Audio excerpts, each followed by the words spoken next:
Stoveleg Media, igniting conversation.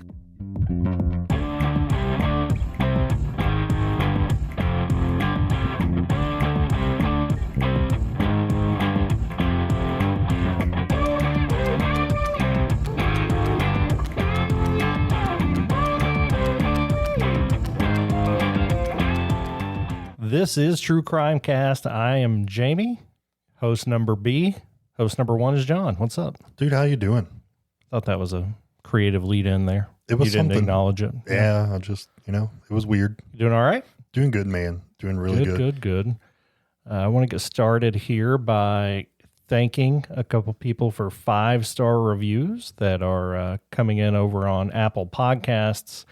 This one comes from Charlize26. It says, thank you for the clear and passionate reporting on the lives of victims of crime and the survivors, as well as the beasts that torment them. That's very well said, Charlize. Thank you for that. Also, from Larry, 400 years old. Dang, Larry. That's the name. Good for you, Larry. He said, this is an awesome podcast, and it's titled, Talk is Jericho Got Me Here. I'm surprised we didn't hear that from anybody at CrimeCon. Almost all of our reviews say, found you on Talk is Jericho. But at CrimeCon, nobody mentioned that. Yeah. And, the dude's been 400 years. He's listened to every podcast. Right? He probably invented them. Wonder if it's separate groups. I wonder if, I don't think I would want to live for 400 years. I'm only 40 and I've seen enough. Yeah, it's, man, totally get it. I think we're on the same page there. No brand new Patreon members this week. We're trying to record several in a week to get caught back up. But just want to say thank you to everyone who has already joined Patreon. And you and I had spoke about it, Jamie. We have a little bit of swag left over from CrimeCon.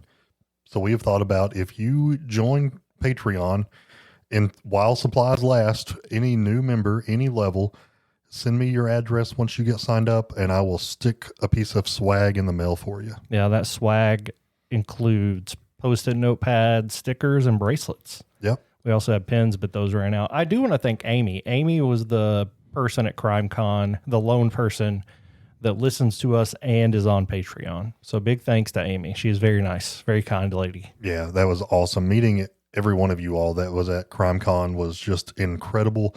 And it made it lit somewhat of a fire under us, I think. So started working on some new stuff over on Left on Dead. Started talking about, is there a season 2 of Paradigm that could come out? And of course, over here, we're going to have interviews coming up soon from some other podcasters and authors that we met at CrimeCon. I'm really excited about that as well. I am. I'm also really excited about today's topic. I get uneasy anytime we talk about kids getting hurt. It's really hard for us to cover any case that doesn't have violence. But today, we're going to take a deep dive into forensics, into evidence, the history of each type of forensics and how it is, how it's evolved and how it's used today. And this is a fascinating topic because we reference all the time. They found fingerprints. There was DNA. The ballistics showed. What do those things mean? I think people think they know, but I think we're going to be surprised by some stuff. Yeah, and just think about it. Law enforcement before any forensics really had 2 main ways of proving a crime. They needed a confession, or you had to have someone who swore that they saw it happen. And that meant if you were the suspect and you were smart enough to keep quiet and not have a witness, you could pretty much slip away untracked. We've also found out that eyewitness testimony is not as reliable. We will not be talking about that as much today. Why don't you get us rolling? All right. So we're going to start off by talking about fingerprints and how they became essentially the backbone of early forensics. And this was cutting edge stuff back in the day. So the story of fingerprints starts a whole lot earlier than you would think. I think for me, I would think the earliest we could go back was mid 1800s. Sure. But it's a lot older than that. Think 2000 BC. You're lying. We don't even live in BC anymore. We live in AD, which is Anno Domini. Is that how you say it? You're the one with the religion degree. So in China, during the Qin dynasty, officials used thumbprints on clay seals to mark documents. So people knew even back then that patterns in your thumbprints were unique. So to be clear, this is using fingerprints for something, not necessarily using Not a it crime, to solve crimes. but basically to prove that you are the person who gave this document and it is official that way. But Nowadays, like if I need, there are sometimes that I need documents certified, which means I have to go to the court and have these documents. It's a step above a notary. So this is essentially like the earliest notary you can have, and it's by using fingerprints. Kind of cool. Yeah, and you were exactly right. Jumping to the 19th century, so the 1800s, that's when we see fingerprints really start to be studied scientifically. There was a British scientist named Sir Francis Galton, who happened to be Charles Darwin's cousin, started cataloging different fingerprint patterns. In 1892, he published a book called Fingerprints, creative title, where he laid out the idea that these patterns were not only unique to each individual, but also permanent throughout a person's life. And he didn't stop there. He actually did the nerdy thing that you would do, and he calculated the odds of two people having the exact same fingerprint. And his math suggested that it was basically impossible. So this gave fingerprints incredible power as a forensic tool because they knew that if they had a fingerprint and they matched it to you, there's nobody else in the world that would possibly match to. At least the probability of that would be so low, considered impossible. You know, think about that. There are 8 billion people alive right now. Historically, that's got to be a lot bigger. So that blows my mind almost to the point where I don't actually believe it. I think they could be really close. They would have to be at some point. I don't know, man. I mean, look at your finger. Look at your thumb. Like how, if you could have like I need a magnifying glass to see it, but like there are at least hundreds of ridges on your finger. So I don't know how to do the math on that, but I'm sure you do. It's There's like so many people that different say that combinations. No two shuffles of a deck of cards have ever been the same. I bet they have. I bet that's more plausible than fingerprints to me. Okay, I guess. Around the same time, there was an official in Argentina named Juan Vujicic that started using fingerprints in actual investigations. He solved what's considered the first real fingerprint case in the year 1892. A woman named Francisca Rojas tried to blame her neighbor for the murder of her 2 children. But investigators found a bloody fingerprint on the door at her home. When it was a match to her, they told her that, and she confessed. And since then, we've adopted more and more fingerprints being used in evidence. That's amazing. So from there, fingerprints spread like wildfire in law enforcement. By 1901, the Scotland Yard in London had adopted a classification system developed by Sir Edward Henry, and basically it allowed police to file and search fingerprints by pattern types. So by the arches, the loops, and whorls, making it practical to store and compare prints for thousands of suspects. I think this is around the time, Jamie, and you can correct me if I'm wrong if you are a English scholar, but this is around the time where Sir Conan Doyle got really famous for writing Sherlock Holmes. So this was cutting edge technology at the time, and I think it probably inspired some of those works. Love me some Sherlock Holmes. In the United States, the FBI was the first to jump on the fingerprint train. In 1924, the Bureau had created a national fingerprint repository, which eventually grew into the largest collection in the world. At its peak, they had more than 200 people's fingerprints on file. That's a lot. It really is.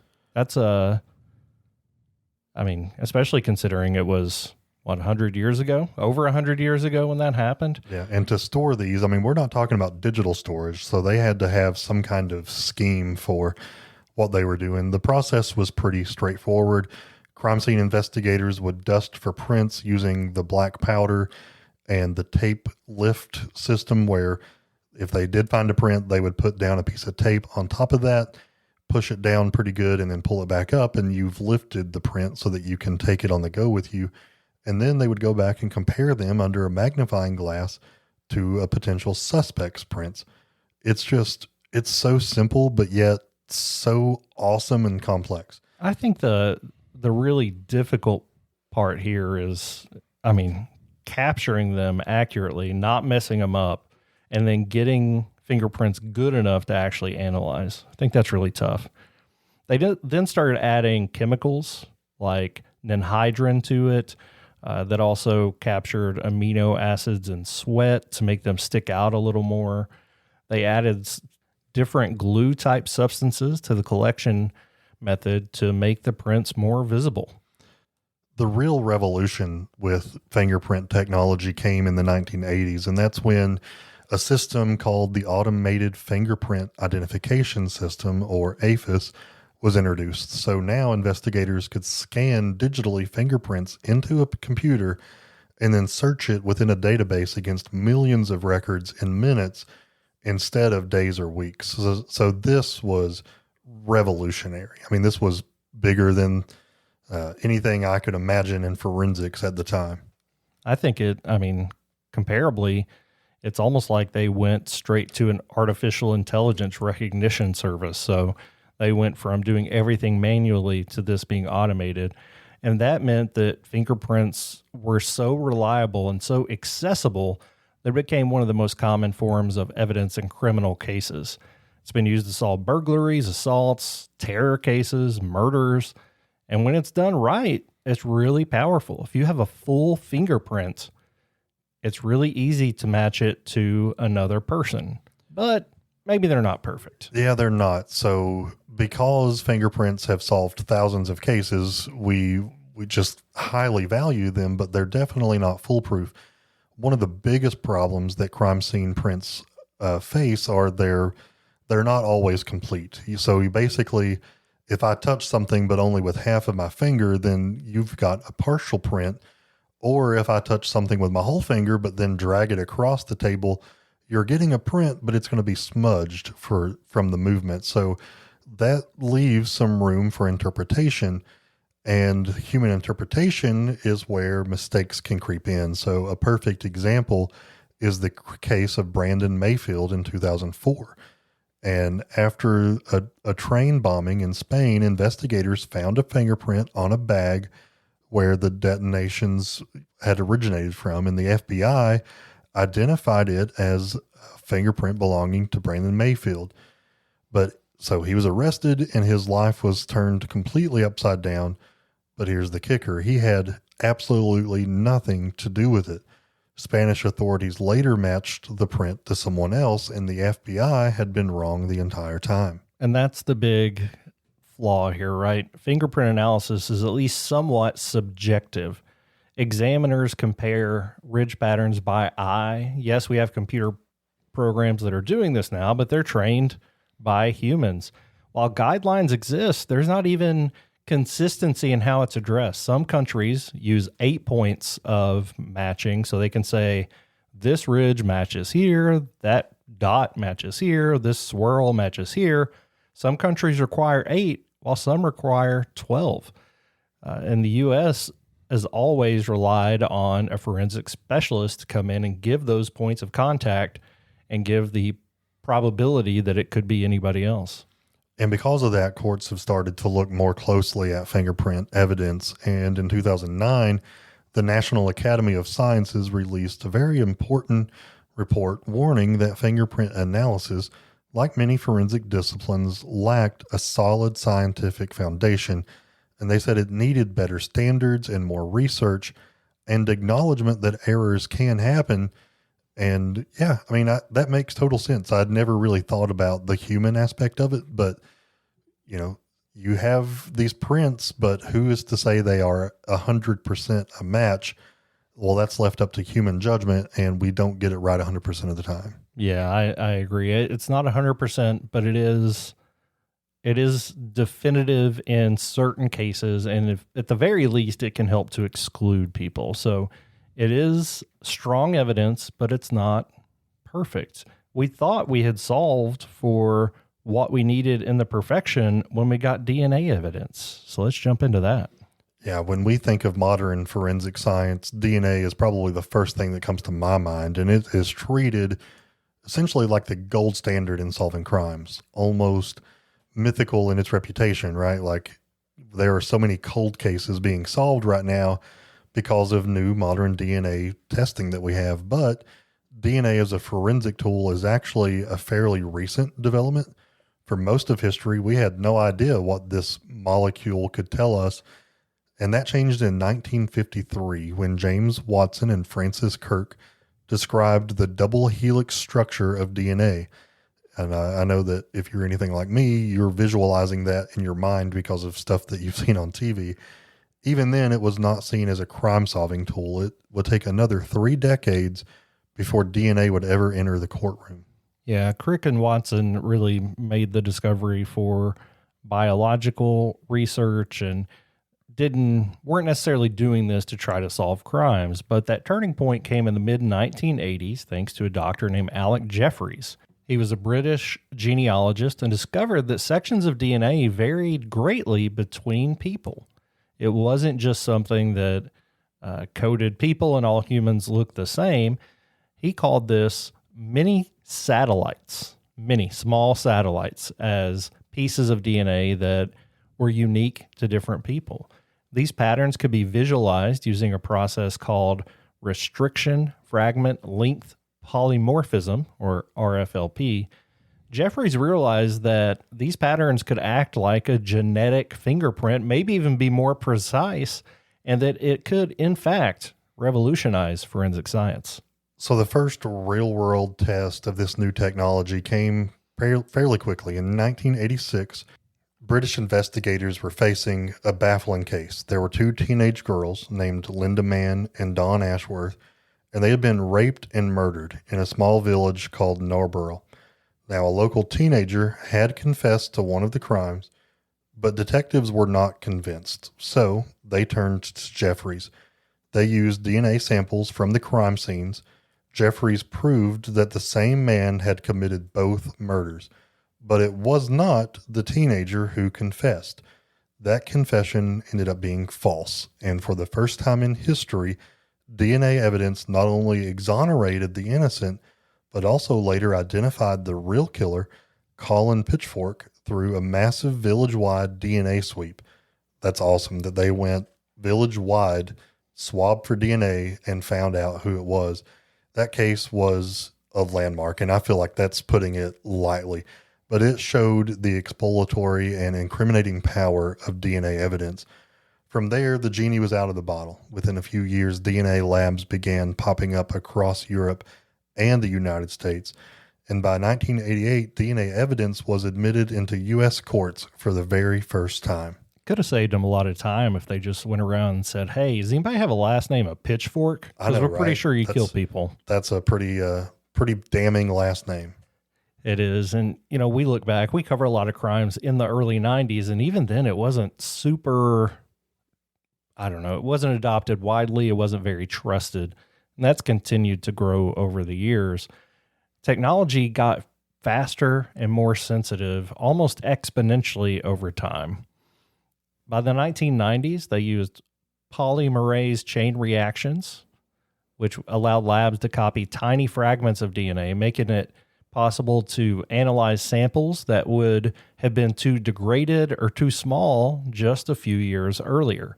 So they didn't need the full double helix. They could take sections and put it to work. So suddenly things like cigarette butts, strands of hair, and tiny traces of blood or even spit became potential gold mines for evidence. The FBI launched CODIS, which is often referred to in the crime world. It is the Combined DNA Index System. That started in 1990. It created a database where profiles from convicted offenders, arrestees, and crime scenes could be stored and compared. Today, CODIS contains millions of DNA profiles and has generated hundreds of thousands of hits linking suspects to crimes across state lines and even decades later. One of the most famous early American cases solved through DNA was the 1987 trial of Tommy Lee Andrews in Florida. He was convicted of rape after DNA left at the scene matched his genetic profile. Courts were initially cautious, questioning lab standards and the science itself, but over time, DNA evidence gained widespread acceptance, and the results were dramatic. The Innocence Project, founded in 1992, has used DNA testing to exonerate more than 375 wrongfully convicted people in the United States alone. This includes dozens of individuals who were actually on death row. They were going to be unjustly executed because of, their trials did not go right, and DNA evidence were able to save them. So these cases showed not only the incredible power of DNA to convict, but also its life-saving ability to free the innocent. Yeah, but as we know, nothing is perfect. When we get back from the break, we'll talk about the flaws of DNA and other types of evidence.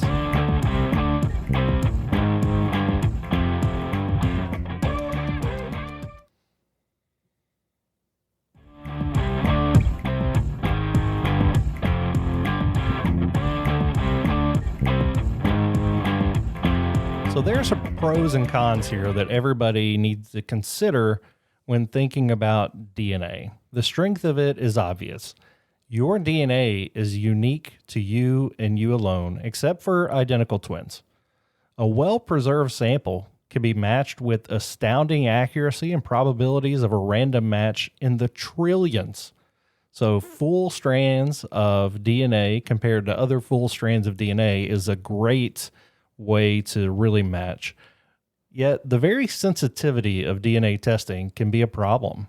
In the 2000s, forensic labs started using touch DNA, which really only requires like some cells that have come off your hand. So if you touch a doorknob, you're likely to leave some dead skin cells there, and they could start using that. That means that a person can leave DNA behind just by walking by and bumping into something. And while this could generate leads in cold cases, it also opens the door to contamination and misinterpretation.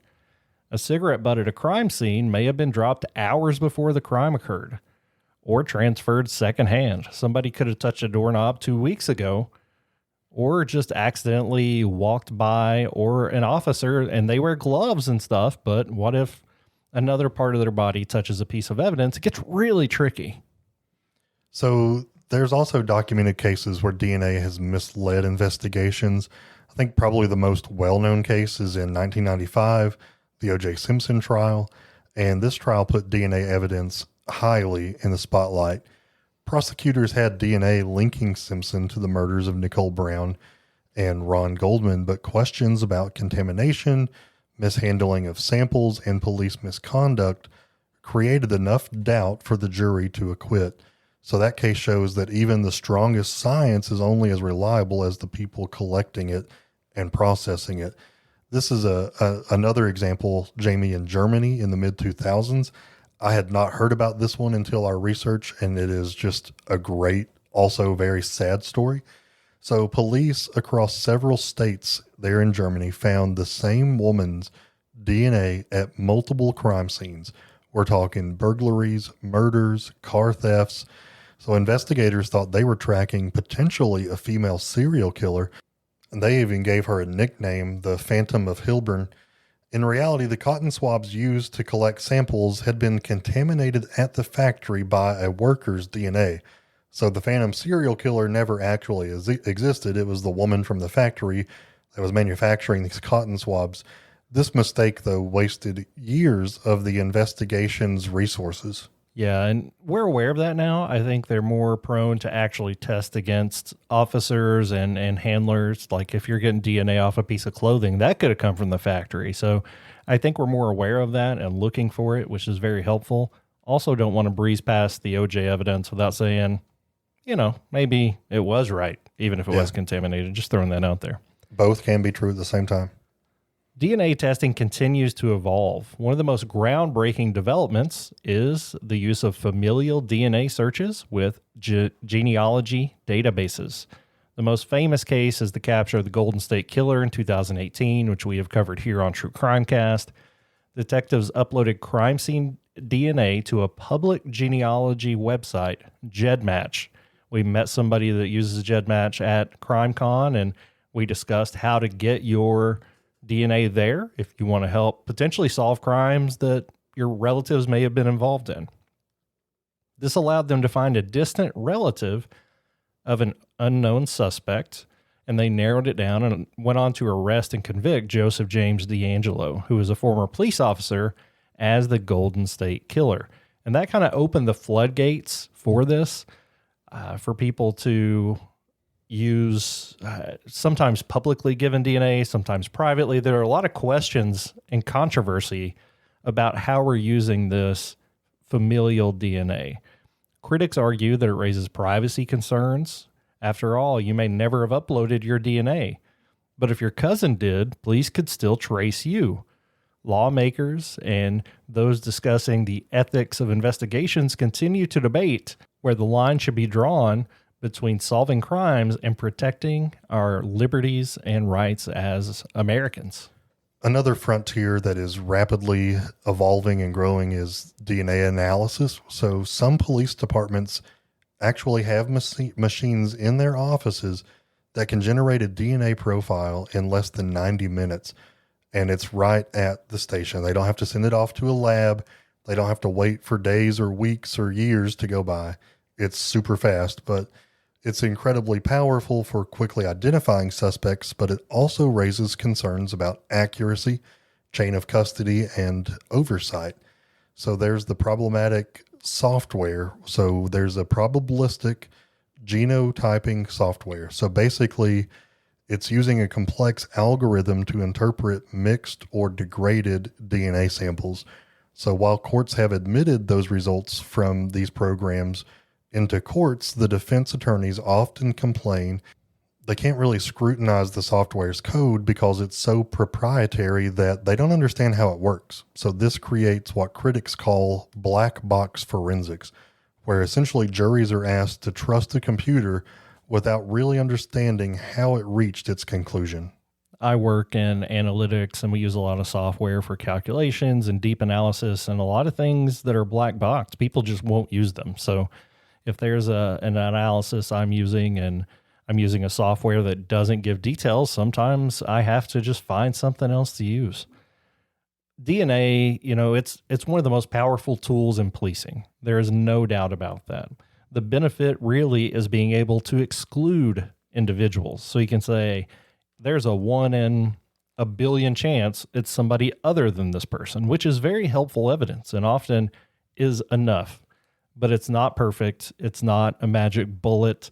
And it requires juries to remember that it can tell you who was present, not necessarily what happened at the time. Also, we have a lot of DNA that is unusable. We talk about a lot of cases that are still waiting. The JonBenet Ramsey case, supposedly they're waiting for DNA evidence examination to catch up for where they want to go in analyzing some DNA because they don't want to use up the samples on bad technology. And that's the key takeaway is that DNA has transformed criminal investigations more than probably any other tool in the last 40 years. But it's really only one tool in the toolbox. So when you use it combined with fingerprints, eyewitness testimony, and other disciplines, then it can be a very powerful resource. But if it's used carelessly, it can also create false narratives, contaminate justice, and lead us astray. So it is good, but there are some things that you have to be careful of. Thankfully, science continues to advance in a number of areas, right? We have DNA getting better and better. We have camera resolution getting better and better. We have cameras everywhere. But also there have been lots of developments in ballistics. And that's been really the cornerstone of solving many violent crimes, especially in the United States, where we're not going to get political here, but there are a lot of firearms used in crimes here. The term forensic ballistics refers to the scientific study of firearms, bullets, and the marks they leave behind. In simplest terms, it's the attempt to link a particular bullet or shell casing back to a specific gun. And if they can track that back to a gun, they can maybe track that to a person due to fingerprints and DNA. So it all has to work together. The origins of ballistics as a discipline of forensic science goes back to the early 20th century. Before that, firearm evidence was often anecdotal. A sheriff might say, that looks like a bullet from a Colt revolver or something like that. Sorry, that was a early 20th century sheriff. there was no scientific basis for this. In 1925, Dr. Calvin Goddard, who was a physician and an Army vet, introduced the comparison microscope firearms analysis. He demonstrated, like fingerprints, that no two gun barrels produce exactly the same microscopic striations or scratch marks from a fired bullet. This was groundbreaking. Investigators could testify that a bullet came from this gun and no other gun. Now, I have publicly railed against this type of analysis before and whether or not it holds up to scrutiny, but I digress. John, tell us about it. Yeah, so one of the most famous cases came in 1929. That is when the St. Valentine's Day Massacre in Chicago happened. So, long story short, 7 men were gunned down in a garage, and this appeared to be a mob hit. So police went in, and they were actually able to recover bullets and shell casings, but they had no real suspects. So Goddard examined the evidence and compared the bullet fragments under a microscope to test fires from weapons seized from Al Capone's men.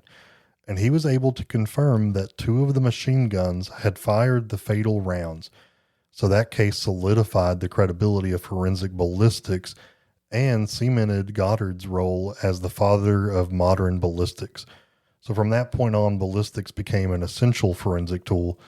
The FBI established a firearms identification unit, and local police labs began adopting similar methods. So by the mid 20th century, ballistics experts could not only match bullets to barrels, but also link shell casings to specific firearms through unique marks left by the firing pin of a weapon and the extractors and the ejectors, all of which make marks on shell casings. What makes this possible is the way that firearms are manufactured. When a gun barrel is produced, rifling grooves are cut or pressed into the metal.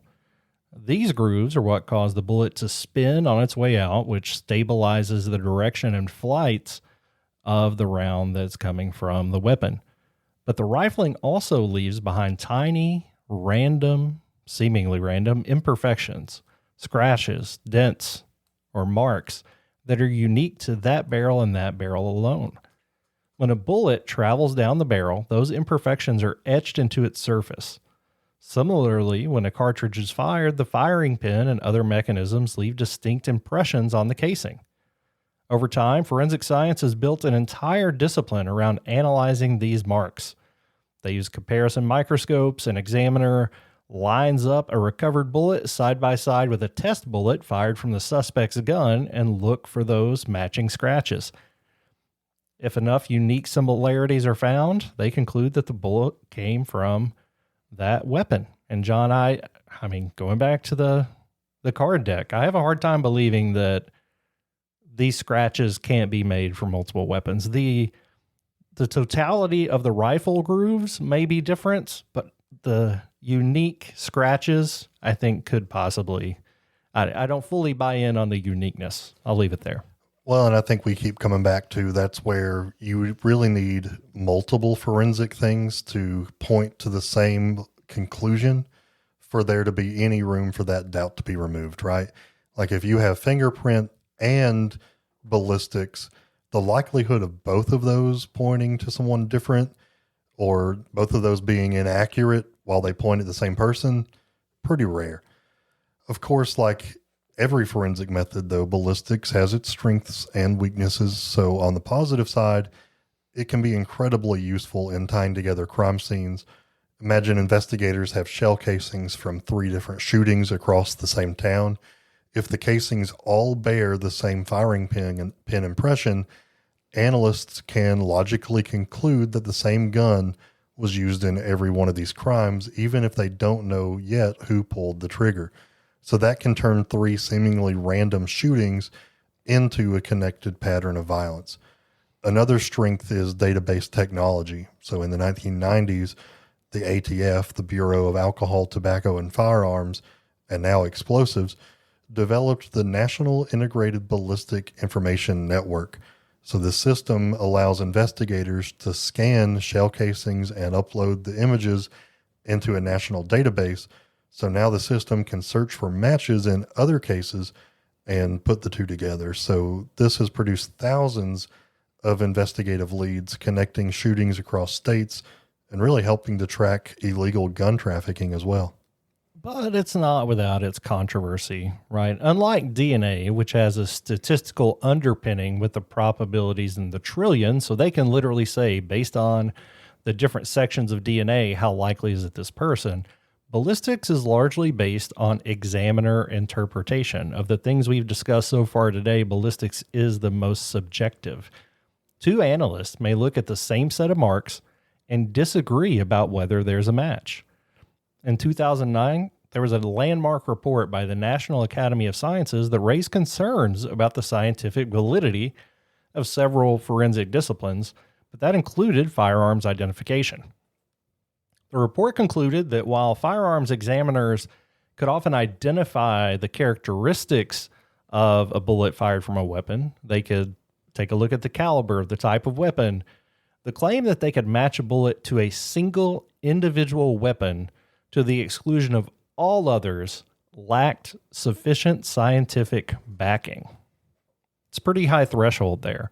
One case that highlights this is the 1993 murder trial of Jimmy Ray Bromgard in Montana. Bromgard was convicted partly on hair and ballistics evidence. Years later, DNA testing exonerated him. Critics point to the subjective nature of the testimony of those talking about ballistics as a factor of his wrongful conviction. And, cases like that remind us that ballistics aren't perfect.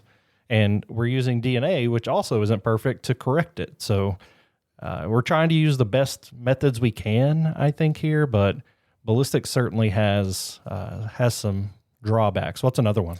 Yeah, another one is degradation. So bullets that are deformed or fragmented or just damaged upon impact may not preserve enough striations from the weapon to form a reliable comparison. So a semi-automatic firearm will eject casings into unpredictable environments. So they could potentially be stepped on, they could be left out in the weather, or just otherwise contaminated.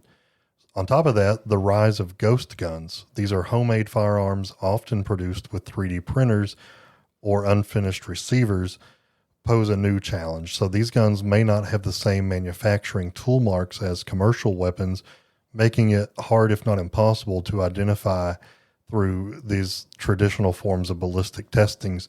I know that Luigiani, right? The gun that was fired upon him was a homemade ghost gun. So yeah, the weapon he fired.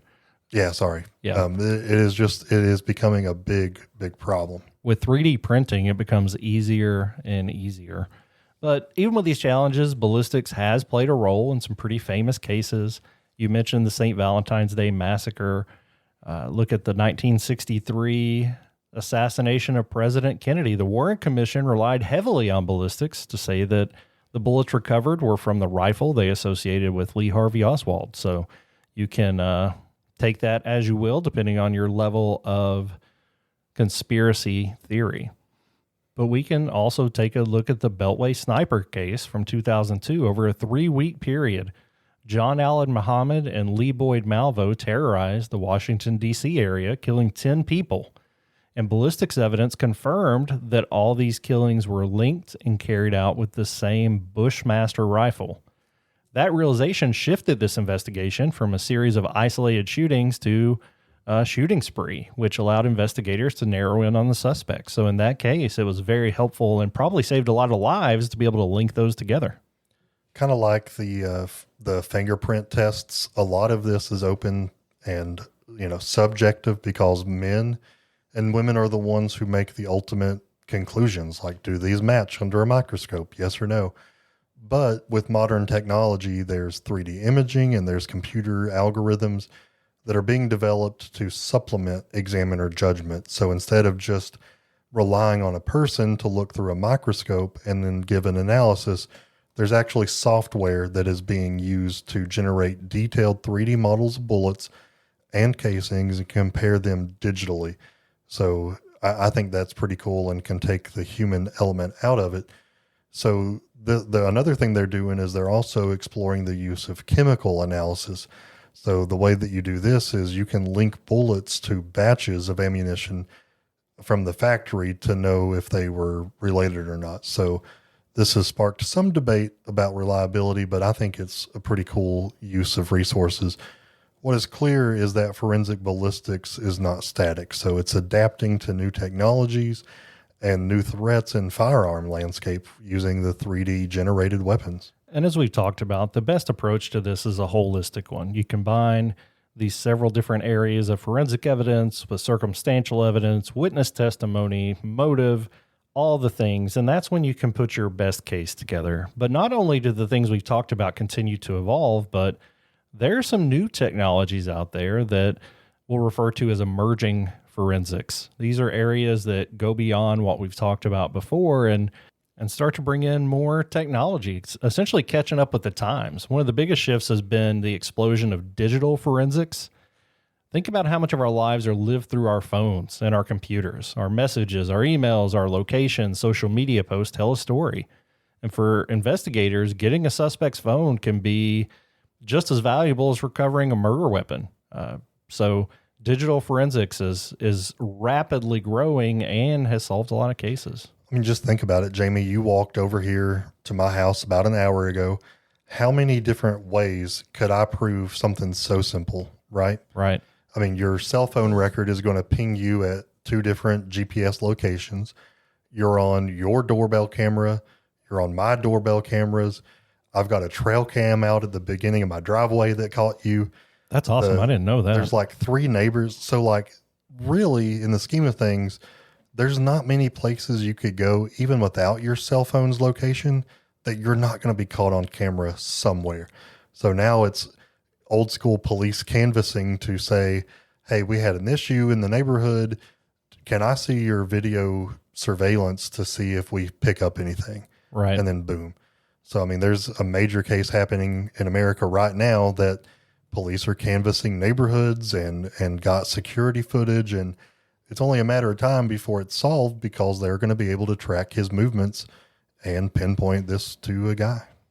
Absolutely. There are so many pieces here. There are GPS tracking, browser histories. That's something you and I talk a lot about because our browser history, due to research for the podcast, is not great. There are a lot of cases where cell tower pings have proven to be helpful. I mean, they were used in the Scott Peterson trial. They were used in the murder of Hayman Lee, her trial with Adnan Syed. And of course, there are questions about it. Digital forensics, like anything else, is only as strong as the devices. So is everything encrypted? Things can be planted very easily. What you see in apps like WhatsApp or Signal can make getting that information somewhat difficult, even with a warrant. And that sparks some debate, again, about privacy. Should companies be able to hack into people's phones as part of an investigation? And that's one where I'll stand up and I'll say, no, I don't think they should be able to just hack into my phone without a warrant. And just like my house, right? Yeah. So think back to 2016. That's when we see Apple versus the FBI standoff. And it's a perfect example of what you're talking about. So this is after the San Bernardino terrorist attack.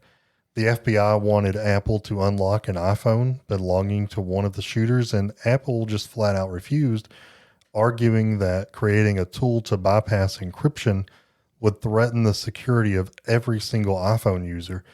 Eventually, the FBI found another way to access the data, but the case really highlighted how digital forensics is often entangled in legal and ethical battles.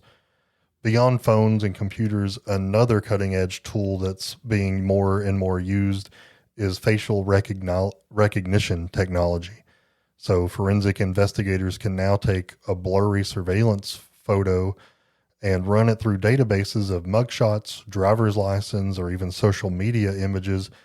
And in some cases, this has led to quick arrests that might have taken months and months, if not years, in the past. For example, facial recognition helped identify suspects in the January 6th U.S. Capitol riot when investigators were flooded with thousands of images and videos. But like everything else, it's not foolproof. I mean, people's skin tones change. You wear makeup, you get wrinkles, you get tattoos. Like there are things happening that will change, and that makes facial recognition even less reliable, especially when we were all wearing masks. I thought about that a lot then.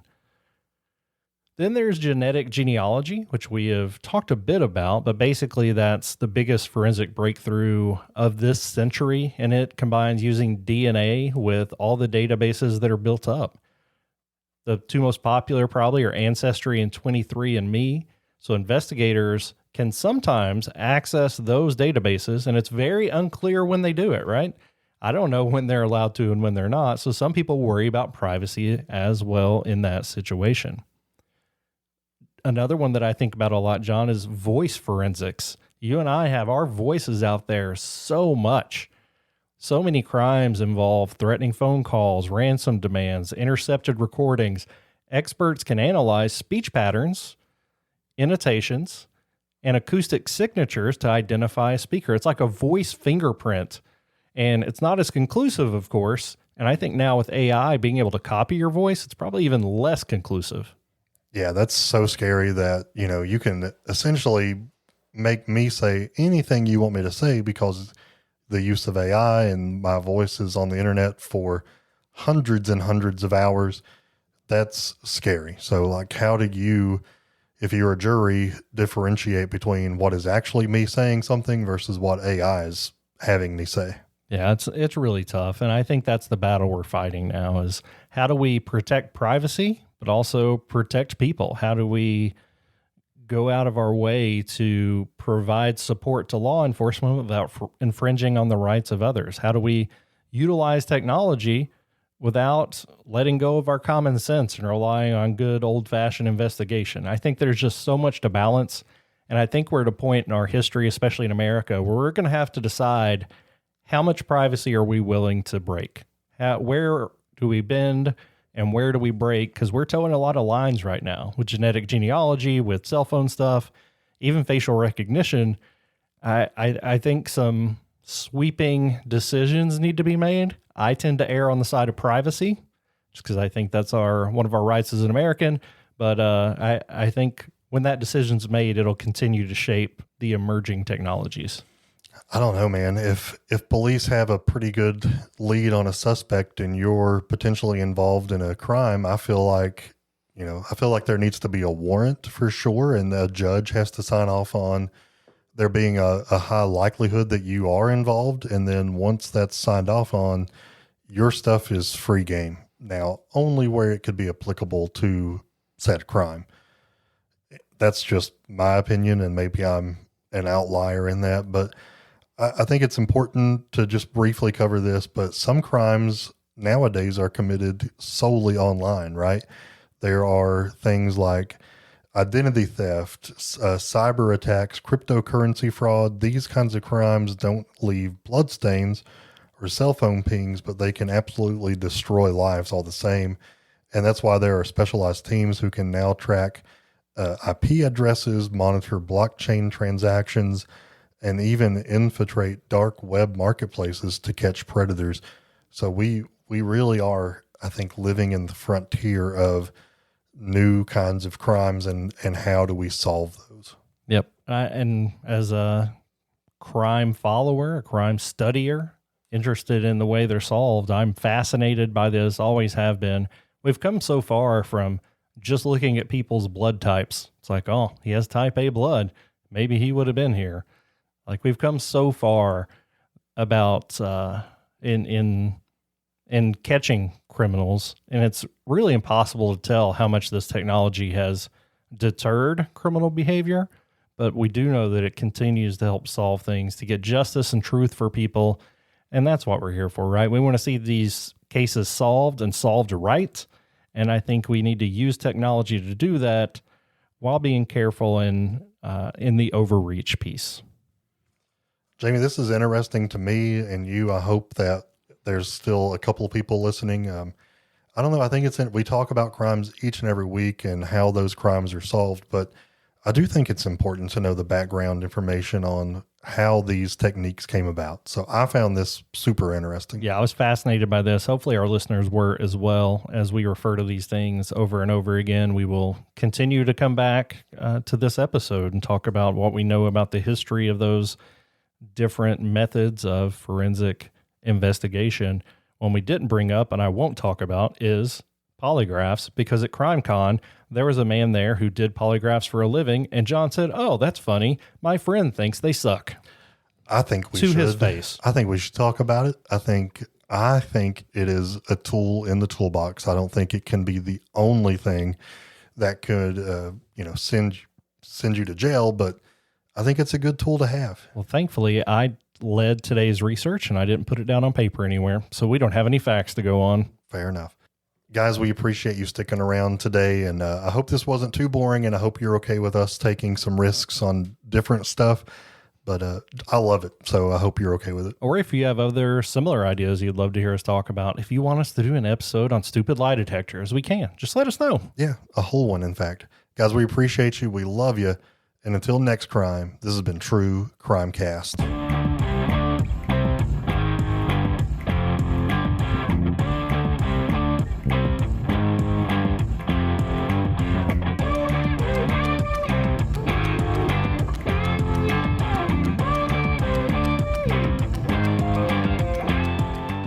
You've listened to True Crimecast, distributed by Stoveleg Media. Check out stoveleg.com to find out more about your hosts and to find other podcasts to listen to. Stoveleg Media, igniting conversation.